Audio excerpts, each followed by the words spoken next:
if you were to become president, what immediate reforms will you use to drive an overhaul in TVET and then also build real digital skills and ensure that the young person you have been meeting on this campaign trail is actually not locked out of the future? Thank you very much.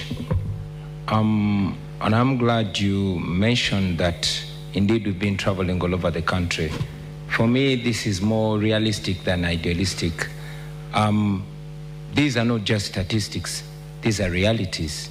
These are people. We've been there, and in every urban town we've reached, you've seen hundreds of young people that show up, that are desperate. They're strong, they're talented, they want to work, but these are young people that have been failed by a system.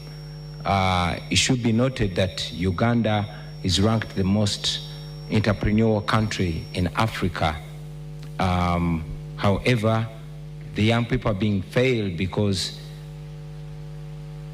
70% of the small businesses that are started do not live to complete one full year. They are failed because of high taxes. They are failed because of the cost of money, high interest rates. They are failed because of high electricity rates. They are failed because of high transportation, and this comes because of the broken down transport infrastructure. As a national unity platform in a new Uganda, we have a plan of establishing 10 million jobs. Here we're going to do this by leveraging the tourism sector. As you know, Uganda is immensely gifted. We're going to leverage the manufacturing sector, and most importantly, the creative industry. Now, having come from the creative industry, I know the potential of the creative industry. Uganda is equally as talented as Nigeria, or even more talented. But looking at the Nigeria's creative industry, it is almost outcompeting the oil industry. In fact, they call it the new oil, because it is largely seen as even more engaging and more incorporating of young people, of the ordinary citizen, than the oil sector. Now, our plan is as follows. First, we want to empower and support the small, medium enterprises and the cottage industries. Now, for the benefit of our voters out there, cottage industries are the small scale industries, mainly in homesteads, that are majoring in production. These, we must understand, looking at the growing economies of the world, these have been the unsung heroes of these growing economies. China, India, Brazil, name it. So, looking at these examples, we think it can be a benefit in Uganda.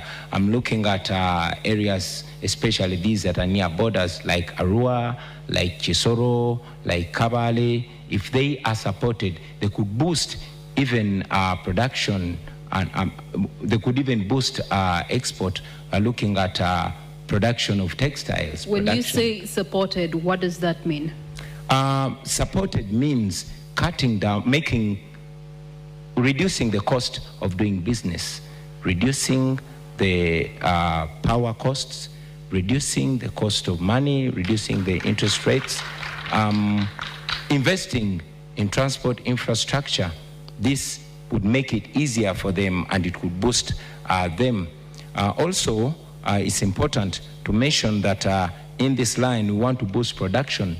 In our manifesto, we presented our school feeding program, where the government is going to be feeding children at school. Now, the people that are going to be supplying these foodstuffs are going to be the ordinary citizens, and in a new Uganda, the government will work with the parent teachers associations, the PTA, to ensure that they identify not only the most vulnerable, but also the most trusted and competent suppliers, the eggs, the wheat, the rice, the flour, to feed the children. This way, we're going to be able to support even the small producers, the women, and the ordinary people out there. We believe that this is not only going to boost education, but it's going to help in youth unemployment. We also intend to modernize our skills development. Your time is spent, but I'm going to allow you a minute.